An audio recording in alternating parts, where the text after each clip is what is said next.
தம் கிருபை பெரிதல்லோ என் ஜீவனிலும் அதே இம்மட்டும் காத்ததுவே இன்னும் தேவை கிருபை தாருமே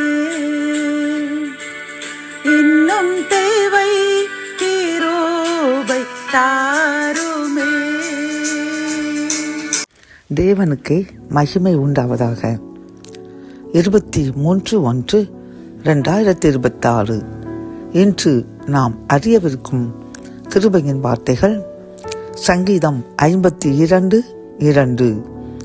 தேவனை தேடுகிற உணர்வுள்ளவன் உண்டோ என்று பார்க்க தேவன் பரலோகத்திலிருந்து மனுபுத்திரரை கண்ணோக்கினார்.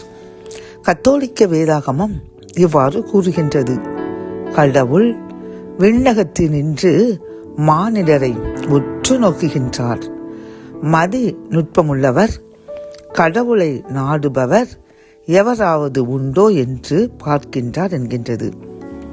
இந்த செய்தியை கேட்டுக்கொண்டிருக்கின்ற என் அன்பு சகோதரனே, சகோதரியே, நம்முடைய தேவன் பரலோகத்திலிருந்து அவரை உண்மையாக தேடுகிறவர்கள் பூமியில் இருக்கின்றார்களா என்று உற்று நோக்கி கொண்டே இருக்கிறாராம். பிரியமானவர்களே, பாருங்கள், நம் கர்த்தர் எப்பொழுதும் நம்மை பார்த்து கொண்டே இருக்கின்றார்.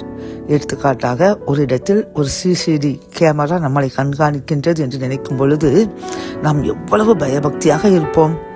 அப்படி என்றால் பரலோகத்தில் இருக்கிற பிதா வாகிய தேவன் நம்மை அனுதினமும் விண்ணிலிருந்து பார்த்து கொண்டே இருக்கிறார் என்றால் நாம் எவ்வளவு பயபக்தியாக இருக்க வேண்டும். யோசித்து பாருங்கள். நாம் இவ்வளவு நாளும் இந்த நிலையில் வைத்து யோசிக்கவில்லை, அப்படித்தானே?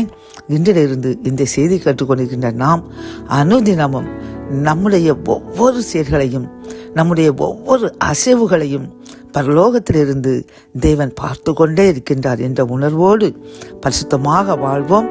கர்த்தருடைய ஆசீர்வாதத்தை அளவிடாமல் பெற்றுக்கொண்டு அவர் நம்மை பார்க்கின்ற அந்த ஒவ்வொரு நிமிடத்திலிருந்தும் நாம் பரிசுத்தராய் இருந்ததை பார்த்து தேவன் மகிமை அடைந்து அதனால் நம்மையும் நம் சந்ததிகளையும் ஆசீர்வதிக்கும்படி வாழ்வோம். ஆசீர்வாதங்களை அளவில்லாமல் பெற்றுக்கொள்வோம்.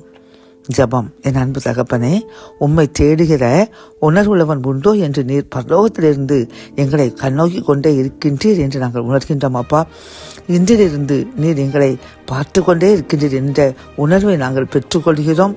உமக்கு பிரியமற்ற காரியங்கள் செய்யாமல் பரிசுத்தமாய் வாழ்வோம் என்று நாங்கள் இப்போது தீர்மானிக்கின்றோம்.